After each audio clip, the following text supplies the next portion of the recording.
Hello and welcome to the Stereo Image. It's getting hot here in Vegas, and anyone who's experienced a Las Vegas summer knows that feeling of dread. It's a dry heat, but so is an oven. Today we're talking with Dara Gottfried. You might know her as the wife of Gilbert Gottfried, but she had a great career as a music executive before even meeting Gilbert. I've known Dara for over 20 years, and she's always been a great person to chat with, but I didn't know how smart and tenacious she is, too. We talk about her start in the music business and how kids listen to music and find new music today. Of course, we talk about Gilbert and how he was such a genius. I hope this podcast only becomes half as interesting as the one she did with Gilbert. So sit back and enjoy my talk with Dara Gottfried. There, I got it. How's that? Hear you. All right, okay. This is the first podcast with my new microphone, so I'm very excited. We're gone into professional show business. This is, anyways, today we're talking today on the Stereo Image, we're talking, and by the way, Jen will edit this. So you are one of the first 10 guests on the big Stereo Image. Very excited by this. Well, this is a little more humble production than you're used to with your podcasting. We're just getting started, but what the idea was is that I know a lot of different people that aren't musicians, but I want to talk to them about music in their lives. And you were in the music industry, so I thought, you're exactly the kind of person that has cool shit to say, or may. Well, I mean, even if not, we'll pretend it is. I'll feign amusement and excitement at almost anything you say. But welcome, Dara, and thank you for coming on. Thank you, Jonesy. So I had started every podcast with the same question until Jen warned me that it was stupid. But I'm going to try it with you. There's no stupid questions. Well, it's true. There's only stupid podcast hosts.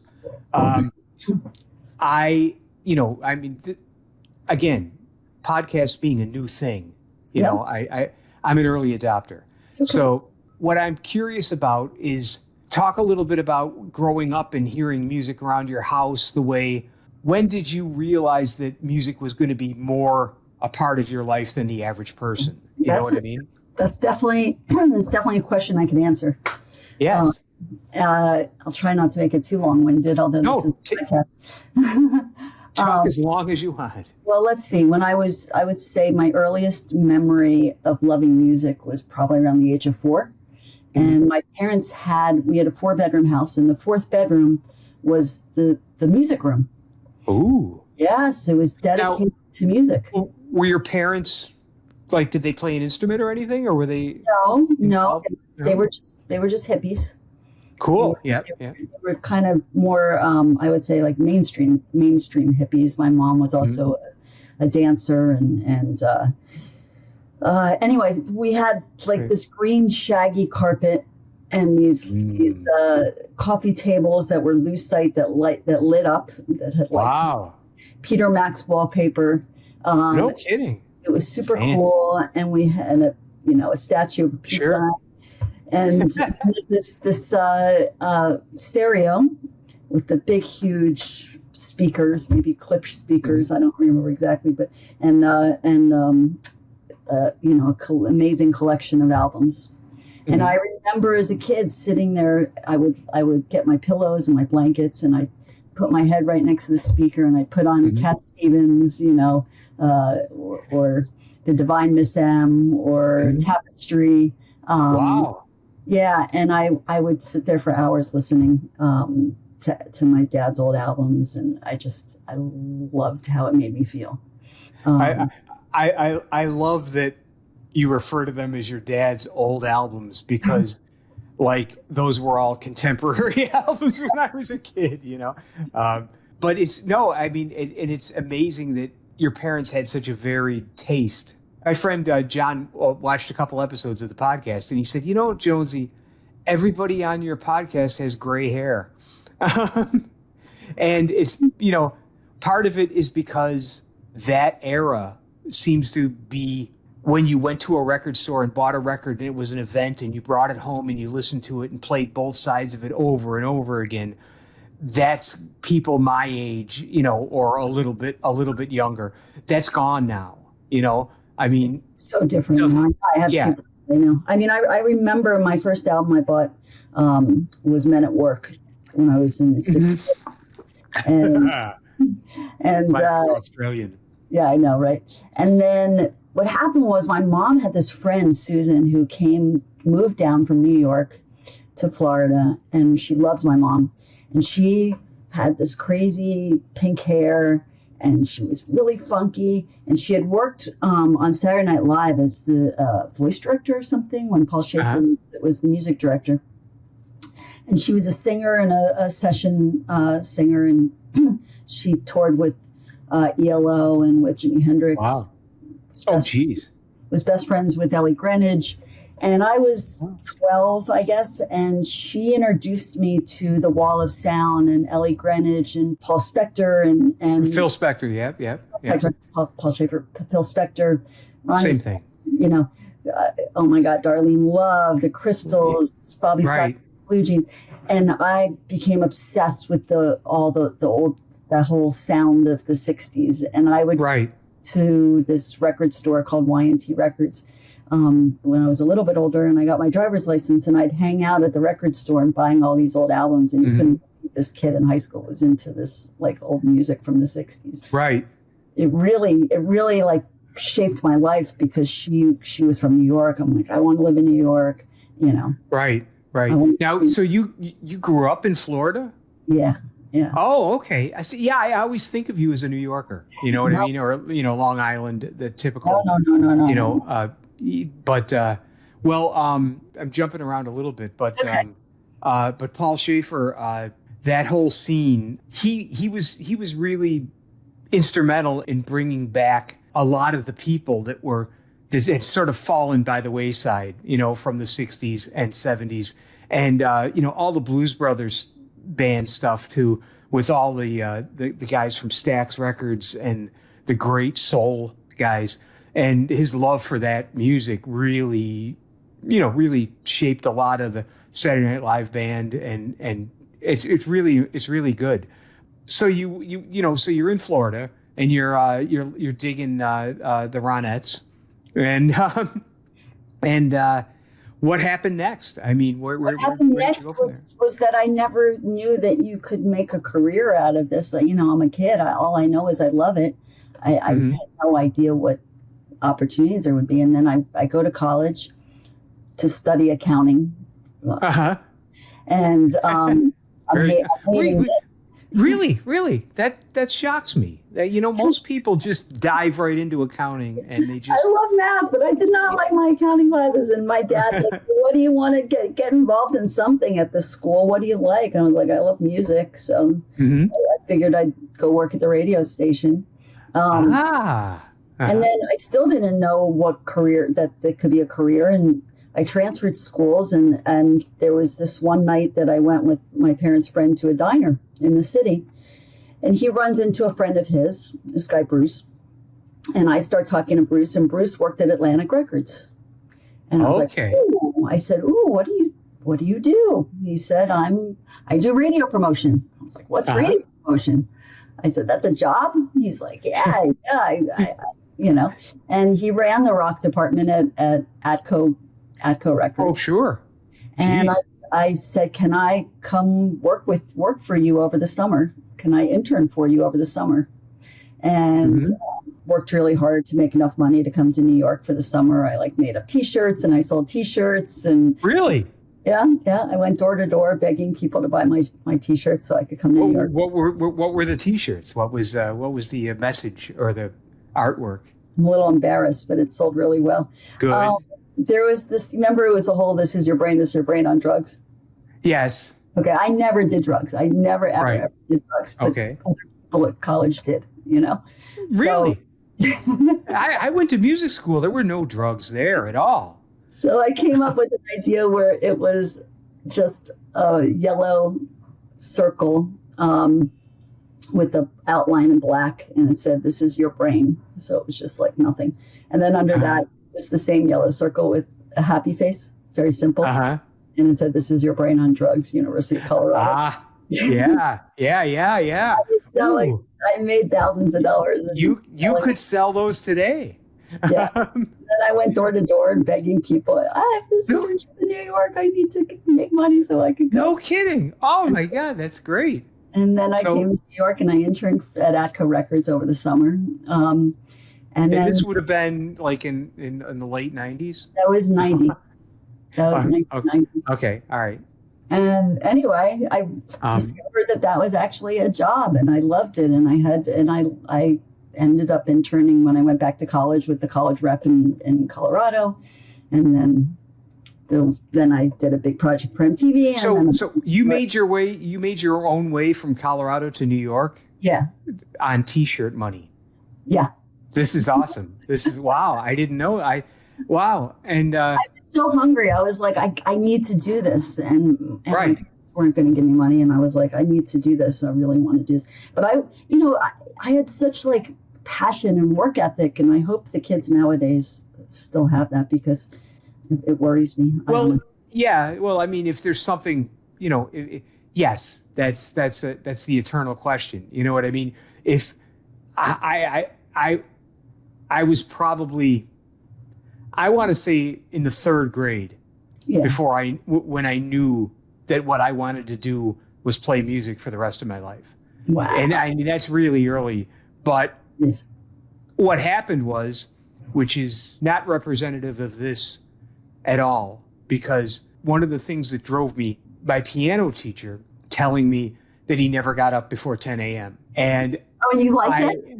Yeah. Oh yeah. I mean, I'm up earlier than I am. I mean, this is the earliest I've been up in probably since the pandemic. What?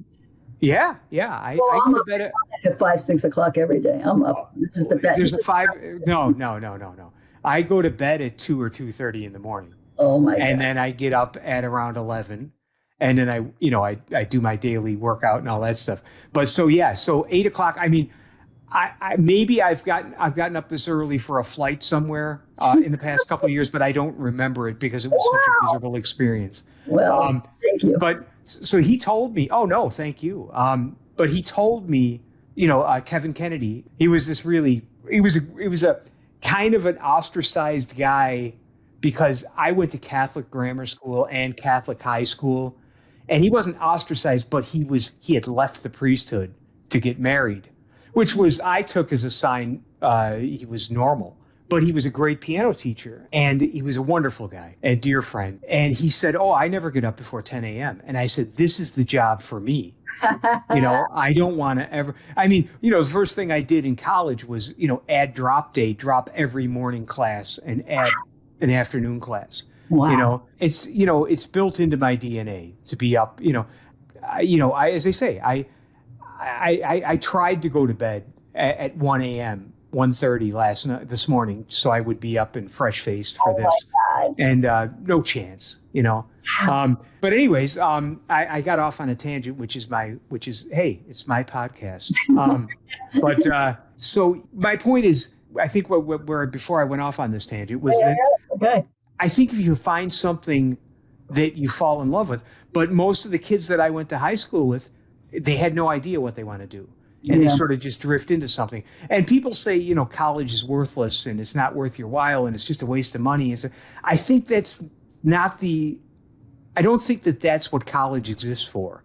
I think college exists so that you can find something you want in life. I think for me, I mean, I don't remember anything I really learned in college other than it was a period of time. It was like a gap, where I could grow up. I could learn how to, how to take care of myself, how to be independent. Yeah, how to. I mean, when the parents dropped me off, it was the first time I was away from home. Exactly. In my life, and wait a minute, how do you do laundry?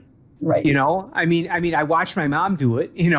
But I have to put my own clothes in the washer and dryer, and and all of those things lead to you become self-sustaining human being. I'm about to do that with my daughter.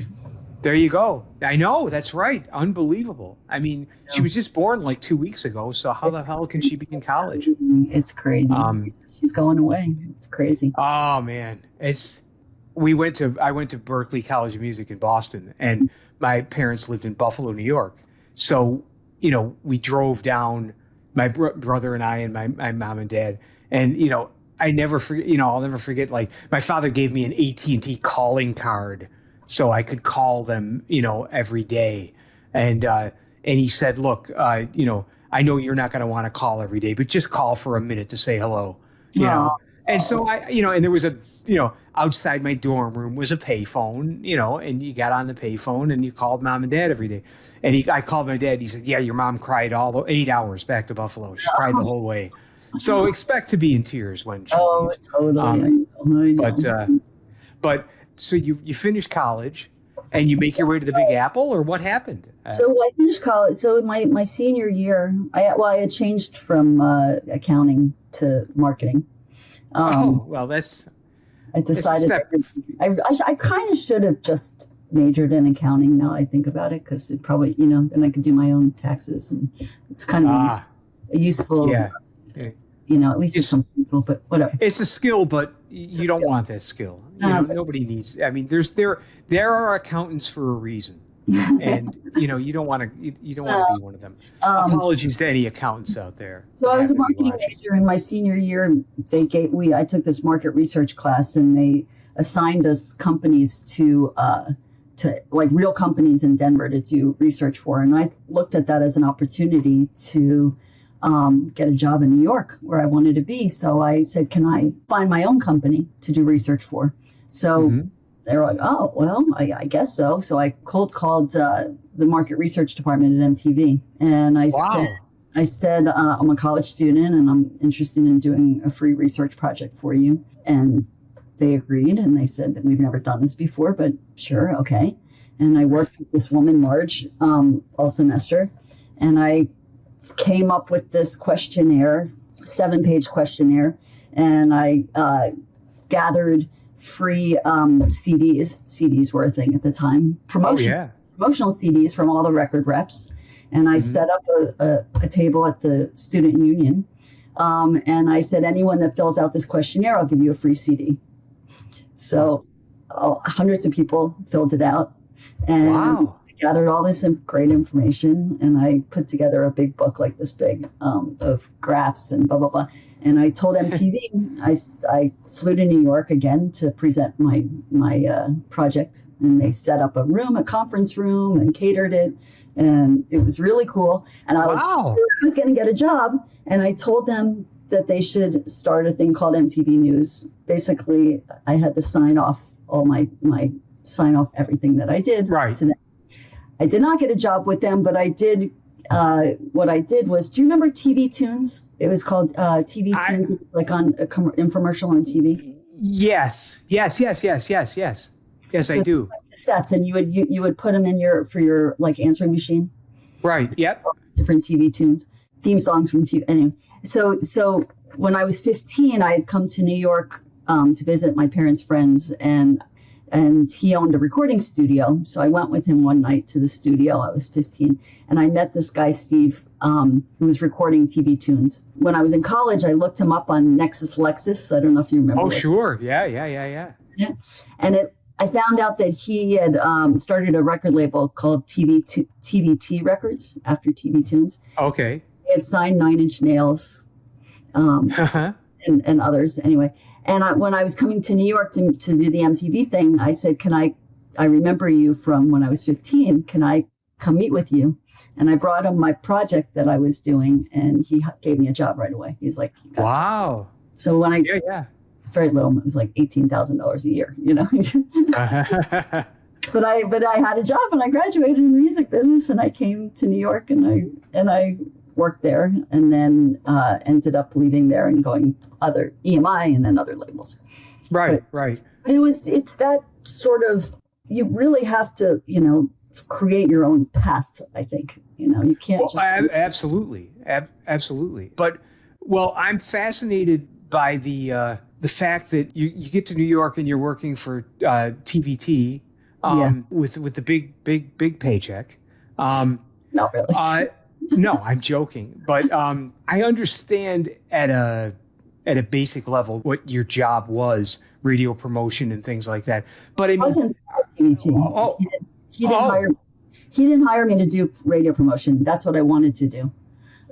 He hired me, just hired me. I was like, well, what's my job? Like he said he'd figure it out. really?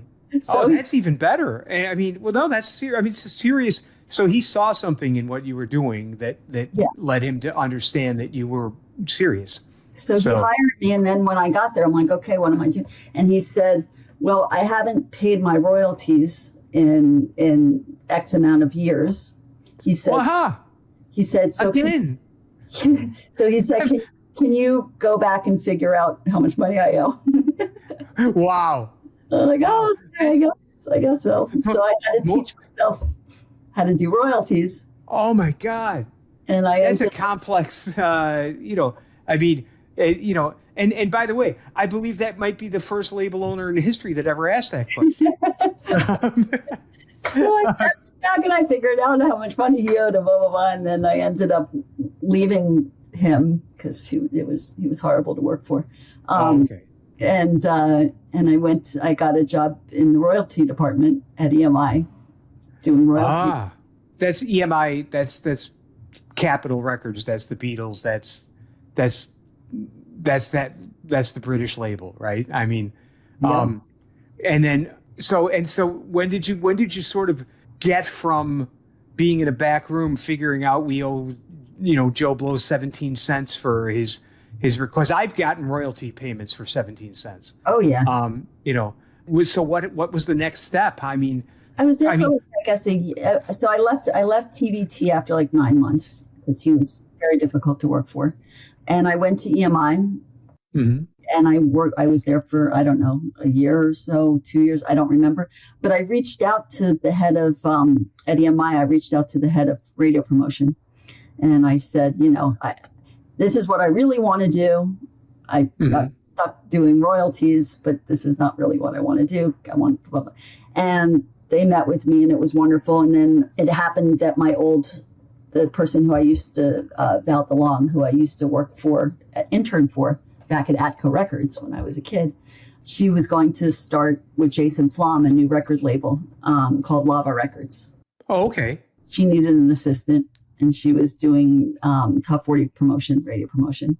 And so I left to go work with her and then I started on the right path from there. And I was her assistant for a while, and then Jill Sobiel, who unfortunately just passed. Oh yeah. Sadly, very sadly. Girl was coming out, and I loved Jill, and she was going on the road, and I really wanted to do AAA and adult top 40 promotion. That was sort of like my thing. And I begged Val, and I said I memorized every radio station in the country, and I gave her cards, and I was like, test me on the flat. And I passed. I said, no kidding. And I go on the road with Jill, and she promoted me. And then wow. The rest. I mean, obviously it's horrible that she's passed away, but I knew you knew her. I didn't realize the depth of the relationship that you were out. That was your first act. It was my first act. We were really close. I really, really loved Jill. She was a big influence in my life. Came like a big sister. I really loved her. Yeah. And describe for me, you go into a town, obviously you're taking her to her interviews and you're going to the radio station and doing all that stuff. Are you out seeing music, besides her? I mean, what kind of acts were you seeing and what were you drawn to? I mean, what was the early, it was the 90s in New York and I was young and was able to stay up late and get up early. And, I was out. I can do one of those two things. I was out every night seeing live music. The live music scene in New York in the 90s was unbelievable. I mean, there was so many small clubs and places to go see live music. And it was a lot of rock and it was fun. It was really, really fun. I remember we had just signed at Lava, we had just signed Matchbox 20. Okay. Yeah. And anyway, we were trying to get them into there was this convention in Boulder where I went to college called the AAA AAA convention, and we had just signed them, and the convention was coming up, and they were already full. They already had all their acts, to perform. So I said, well, why don't we crash the convention? And I was friends with Sky Andy, who owned Albums on the Hill, which was right across the street from the Fox Theater where all of the acts were performing at the convention. So I said, what if I called Andy? I said, can we perform on the street in front of your record store? When everyone comes to the theater and standing out in line, they'll see Matchbox 20. So he's like, that's a great idea. So I convinced my bosses, and I flew the band out there, and the bosses came out, and I flew out, and I rented a van, and I took the guys around everywhere and set up on the street, picked up all the equipment, set up on the street. And then, unfortunately, rookie move, the police came. I didn't realize that I needed to get a permit. You forgot to pay them off. And they shut us down. But luckily, I went next door. There was this bar called Tulagi's next door to the Fox Theater. So at the time, I threw down my credit card and bought everyone drinks and got them on, and they performed, and it was great. Wow. Oh, very cool. Yeah, it was really great. But it was really fun in those days. It was the music business was really fun. And it was fun to take an artist that was unknown, that I really believed in, and help make them popular. Right. Make a career. I mean, that's another thing that's, as far as I know, and I'm ignorant about all this because I'm in the little jazz world, but that doesn't exist anymore. That idea of an A&R department where there's, you're developing, you hear someone that's got potential and you want to develop them into something bigger, which was the path. When I was a kid, it was practice real hard, get good enough, then get signed, and then they turn you into something that you can make a living at. And I mean, of course, it was less in jazz, but it still existed in jazz. I mean, Wynton Marsalis, and that was the guys, there were a bunch of guys, James Carter and a bunch of people, that was their way to have a career. And it's gone completely as far as I can tell. I don't even know nowadays, because, I mean, I look at my kids and first of all, they never listen to the radio, Right. Well, radio, yeah. It seems like it's gone. It's all TikTok, and I don't even know how my kids love the old stuff, probably because of me, Yeah. He's a huge Dylan fan, and right, sure. And Lily listens to, but I don't know how they discover music. It's nowadays. Yeah, I don't know either, because I'm so far removed from it, not having any kids. The fact is that the albums were it for me as a kid. You saved up to buy the whole record, and you learned everything about it. And nowadays, it's just, first of all, in the past 10 years, certainly, music has become free. Right. You know what I mean? There's no value placed on music as someone's life's work, or any of those philosophical questions, But the idea is, what do you mean you this is going back maybe 10 years, somebody that was in my social circle that was younger, that was in his mid-20s. I said something about, well, when was the last time you bought a CD? And this is 10 years ago, so CD still existed. I said, when was the last time you bought a CD? He said, I've never paid for music. Yeah. What are you talking about? It's on YouTube. It's on, and I mean, even the model of Spotify and Apple, in theory, was this genius idea, and I think it was Rick Rubin that was talking about it again 10 years ago, that Sony had hired him to transition them away from physical media into this idea of subscription service. And I mean, I pay my $10 a month to Apple, and why wouldn't you? You can hear everything. Yeah. But that idea of exploring, you can hear everything, but you can't read the liner notes. You know what I mean? There's no packaging. There's no, part of it was like, oh my God, there's this Springsteen album, and it's got these great liner notes, and you want to read that, or whatever it is, and that whole thing is gone. So kids, I think that it's just down to the same way you knew that you wanted a career doing this with me. It's the audience has narrowed. Every day I listened to the radio growing up. Every day WKVW in Buffalo was on in my house 24 hours a day. I would lay awake. I would sleep at night with a transistor radio under my pillow, so I could listen to music, and that's all gone. And I don't know if it's gone. I don't know if it's bad or good that it's gone, but it's certainly different. Vinyl is definitely, though, making a comeback. Yeah. But it's definitely, I'm going to show you something. Hang on one second. Okay. I see an exercise bike. This is the important stuff. Yeah, exactly. But I put out. Oh yeah, absolutely. Yes. It's just phenomenal. I mean, it's such a beautiful, beautiful set. It's Here's your liner notes by Ken. Yeah. Well, I mean, my last 2 records on Capri we put out on vinyl because it's sort of. It's not. It's kind of like Well, it's collector's item. I want to talk about that and all of that stuff in a second, but the label that I'm on, Capri Records, which has been around since the 80s, there literally there's no money in making CDs anymore. A small independent jazz label. I mean, CDs anymore? Yeah. He still presses them. I'm dear friends with Kevin Churko, and Kevin is a massive rock and roll producer. He started by being Shania Twain's engineer. I'm pretty sure that I'm getting more, or he was like Mutt Lange's assistant. Okay. And that's how he learned the business. And then suddenly he was working for Ozzy Osbourne and producing real heavy metal records. He produces this band that's huge called Five Finger Death Punch. They've been a huge band, like way out of proportion to anything I can imagine. And he bought this massive, like 5 or 6 room studio here in Vegas.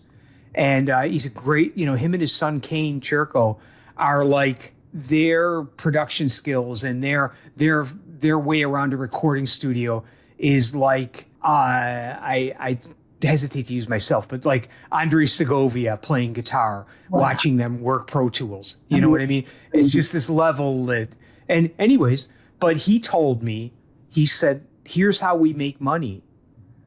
You put out a limited edition LP now and you charge $50 for it.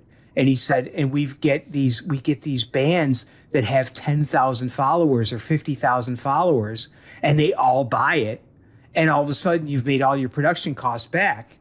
And, because you don't make any money from streaming unless you're, Taylor Swift. And so we did that. We put out I did a record of the pre-show with Penn and I called The Show Before the Show. Mm-hmm. And we put out a limited edition red vinyl album that was limited to 100 copies. Wow. It was $100 a piece and sold them at the show and sold out of them. Amazing. But people bought them because they could get, David Silverman, who, David well. He did the cover. He did this genius cover that had me and Penn playing and Teller playing cards with a rabbit, waiting to go on stage, the show before the show. So we could all 3 sign it after the show when we were out signing things. Amazing. And people bought them. And so the same thing with the next album. I did another album with Penn with this great drummer, Jeff Hamilton, called Are You Sure You 3 Guys Know What You're Doing? And he did a genius. I mean, he's done the last 4 album covers I've done for Capri. So talented. I have one of his drawings in my bathroom. Guys like you, people like you and him and Bill Prady, and these are people that I wanted for this podcast because you're not musicians, but music's in your life. I mean, David is a great tuba player, and Bill Prady, and Bill Prady started playing saxophone like 6 years ago. Really? And he's gotten really good. Wow. And that's so cool. All right. So now you're a high flying record executive. What was the next step? I went to several labels because they were, they would shut down and how it works. So I jumped, and it was never my fault. It was just the labels would shut down. So But then I was at Interscope for almost 10 years. I started, it was Geffen Records, Right. and MCA, and then they all merged and with Interscope, and I was there for a while. And then finally, Gilbert and I ended up getting married and had Lily. Yep. And once I gave birth, I came back from maternity leave, and they were having massive layoffs, and the business was changing. And I said, I really need to be home with my child, and Gilbert's on the road all the time now. So I asked if I could get laid off. Really? And, they were giving out packages at the time and stuff, and it was like good timing, And I was really wanted, after all those years, I really wanted to trying to, have a child, and I really wanted to be. One of us had to be home because he was on the road all the time. So so I stayed home with Lily, and then had Max 2 years later. Mm-hmm. And then once they started school, I just kind of morphed into Gilbert needed help, and I kind of became his manager. Yeah. This would have been like Lily's 18, 19? She was born in 2007. Max was born in 2009. Wow. Good Christ. Once they were in school, I started helping Gilbert and then I started the podcast in 2014. Wow. You were an even earlier adopter of podcasts than me. Because I like to wait a decade or two before to see if it gets any traction. No, I mean, it's fascinating. But I mean, 2007, I mean, I'd already been with Penn and Teller for 6 years. Yeah.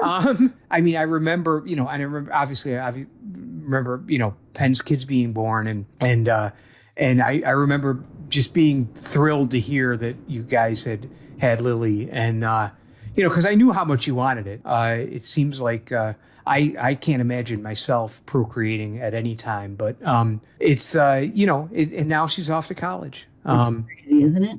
And I remember I mean, it's like seems like yesterday. Yeah, and it's 25 years ago. Yeah, I come out to see the Mix in Vegas, and AMXB, and stay at the Slammer and hang out with you and go to your house, and and when you that was like 2001, 2002. Well, it's I tell this story all the time. It's I mean, Penn and Teller, when I was lucky enough to get with them, this wasn't an issue, and it still isn't an issue. I mean, celebrating their 50th year, I hope they'll be around for another 10 years at least, maybe more. My buddy Gray Sargent, who was a great guitarist that I worked with in Boston, 1996, he said he got the gig with Tony Bennett.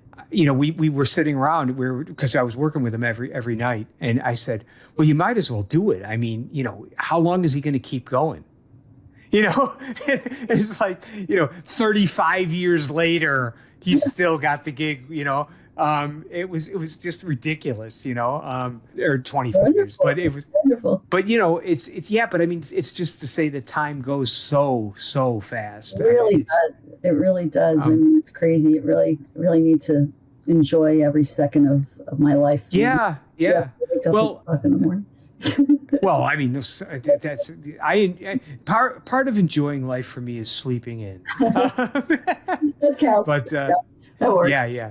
But so now, I mean, obviously, you're still running the podcast. You're running. I mean, the best of. As they say, this podcast isn't eating that podcast shit. That's an amazing. I mean, it's just a wonderful podcast. I've listened to so many episodes. Yeah. So Gilbert Gottfried's amazing colossal podcast grew out of him getting fired from Aflac. Right, Aflac. Yeah. That was 2011 for tweeting jokes about the tsunami, which was because he was new on Twitter, and what did he know? Right. And he had a book coming out, and the publisher's like, "Oh, you should get on Twitter." Sure. Had no idea. I just started making stupid puns, He had no idea. Yeah. So anyway, after that, his agent's like, you need to update your act because you're still doing jokes about Molly Ringwald and O.J. Simpson. And right. So he moved on to Callista Flockhart. Exactly. So I set him up with Frank, thinking maybe Frank Santapadre, who is a writer, could influence him to write new material. And instead, they just spent hours on the phone talking about, old Hollywood. Right. What is it? Well, I was going to say his social skills were so poor. We would go out to dinner, and unless I brought up, old movie actors, he just would sit there and wouldn't talk to anybody at dinner. So Right. I knew he had this incredible, knowledge, like Right. encyclopedic knowledge of all. Right.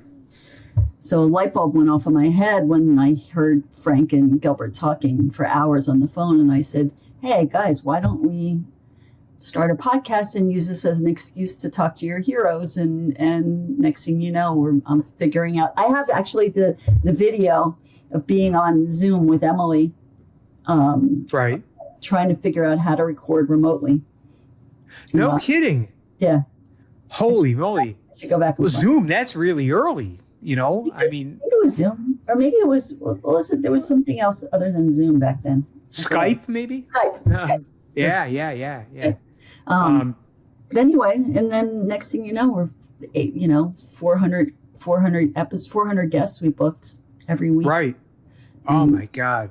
And it was, And I mean, it just, so much fun. I just loved it. I still do. It's such a great idea because, it's just people talking about what they love. yeah, And it's like me talking with people about like old jazz musicians. right. You know what I mean? It's like, didn't that guy play third trumpet in Basie's 1943 band? Exactly. And and then it's you can get into that nerddom that's so I could appeal to three people, I didn't think but anyone they're would listen. I didn't. well, no, but that is so for that. universal. I mean, Yeah. you're talking about My Mother the Car, you know what I mean? And you're talking about, Yeah, but I think that's it's so hip. I I mean, everybody had television in their childhood. right. So, so when you're talking about episodes of Bewitched and things like that too, you know what I mean? It's interesting. All of that kind of arcane knowledge.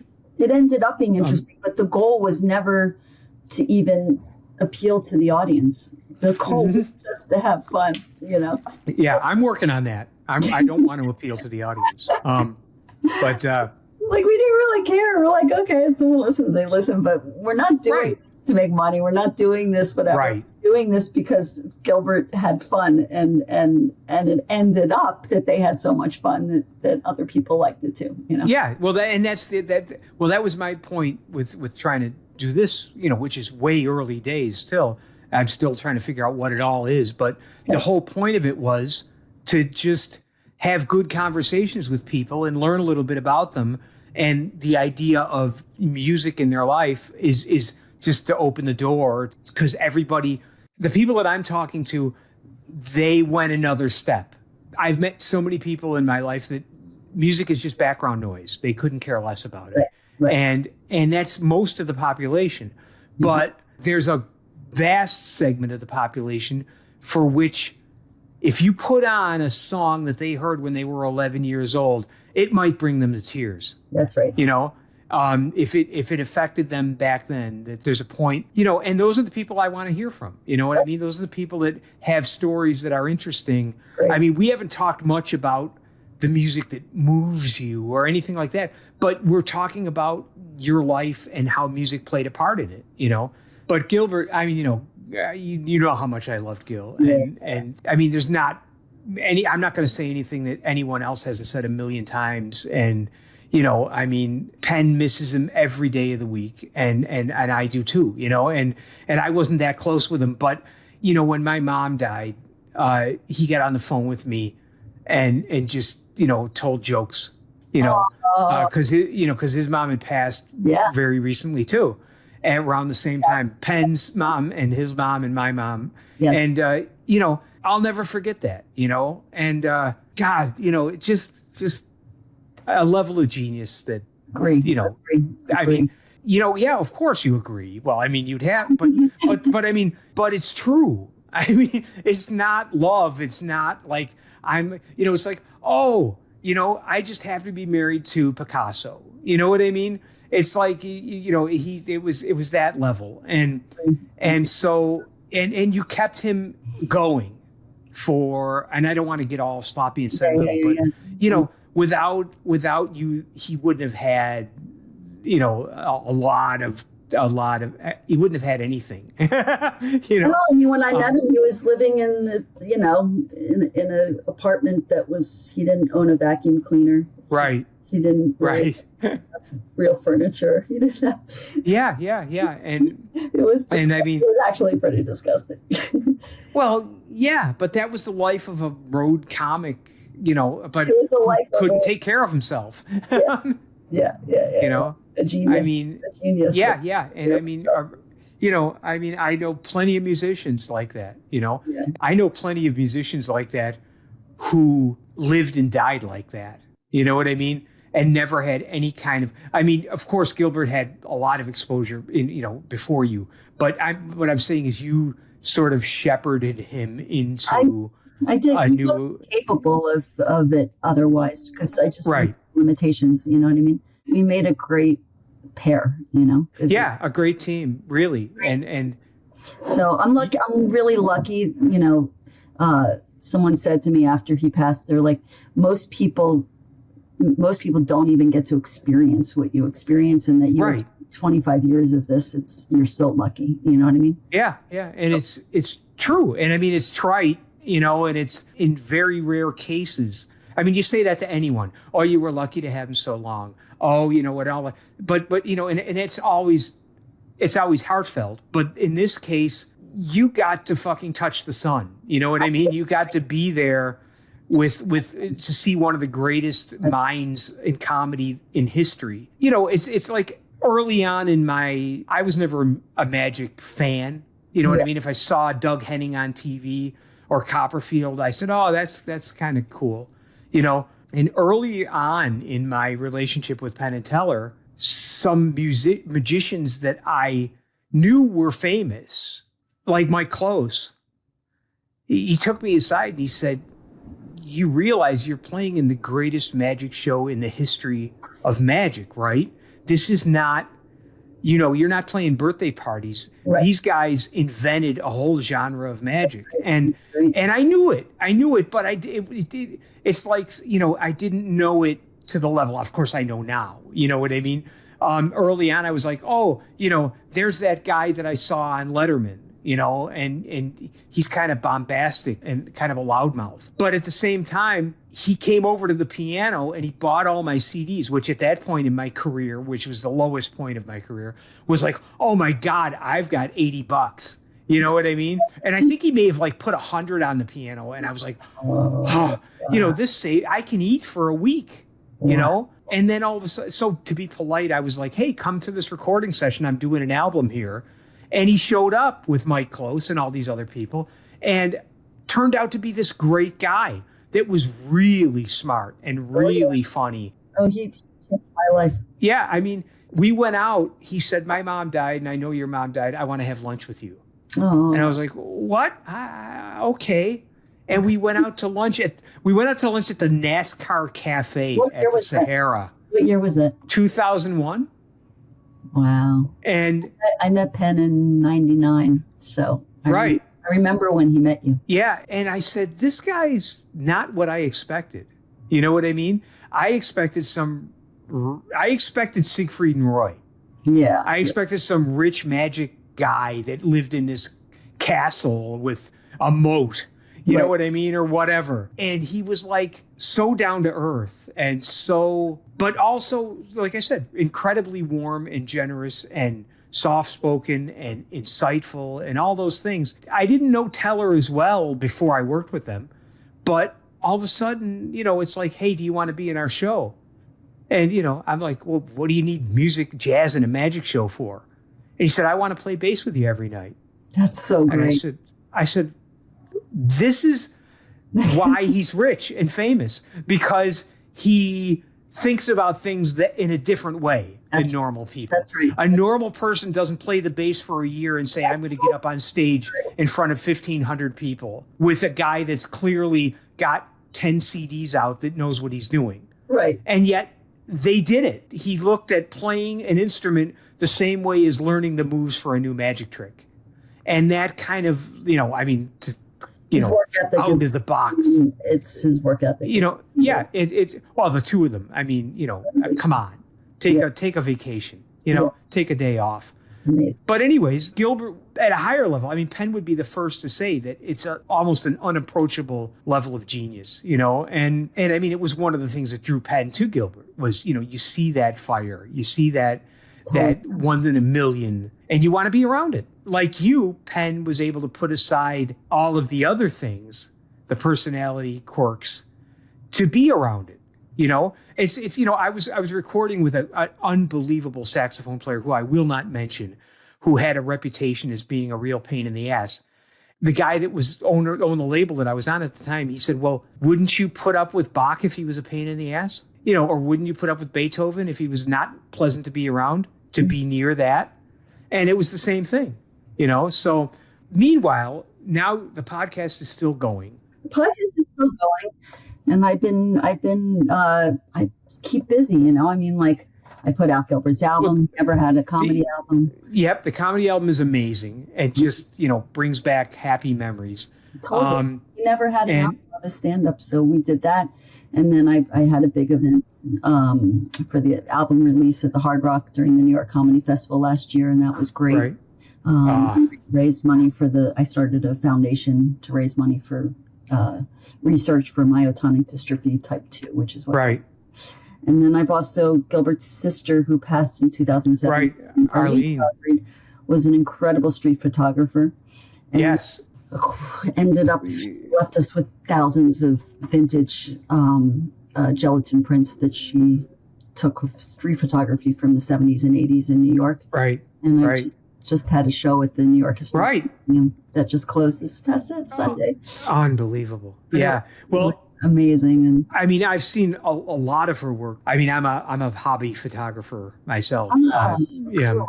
I'm friends with a bunch of like heavy duty photographers that just were astounded by her work. You know what I mean? It's amazing. And it's so much fun to discover, to learn about the stories. I'm actually working on a new documentary with Neil, who did our documentary, Gilbert, directing it, about Arlene, because he had all this that he had. Wow. So we're going back and finding the people who she took photos of in the 70s and 80s and interviewing them. That's so great. Yeah. Oh, that's a wonderful, yeah. Well, one of my dear friends is a guy named William Coupon, who was one of the biggest photographers in New York in the 80s, late 70s and 80s. And he's insane amounts of covers of Time magazine and presidential. He's photographed every president since Nixon. Look him up when you have a chance, WilliamCoupon.com. Okay. You'll recognize his work instantly. Dizzy Gillespie, Miles Davis. Oh, the photo in Penn's house of Miles. Oh, okay. That's hanging up. He took that photo. I'll look it up when but yeah, when you have time. But anyways, I was talking and he said he loved Arlene's stuff. Well, that's he knows. But well, anyways, I have taken up unbelievable amounts of your time. You're good. This it's I mean, I think it is. I don't know who it's going to appeal to. Don't worry about it. Don't worry. But I'm not worried about it. Because it appeals to me, and that's right. It's great to hear you tell all these stories, and great to just hear your take on things. And I mean, obviously, you've got enough to keep you busy. I look forward to the documentary, and of course, the Gilbert documentary is phenomenal, and everything you're doing to keep the train rolling, to keep Gilbert around now. No, it's just like I feel it brings me joy, Right. And I didn't want to make this about that. It's about you and about all your experiences. And I'm sure that, your love for Al Jolson increased tenfold just by knowing Gilbert. But anyways, well, thank you so much, Dara. I really, really appreciate you coming on. It's been so much fun. And we're gonna say that's it for this episode of The Stereo Image.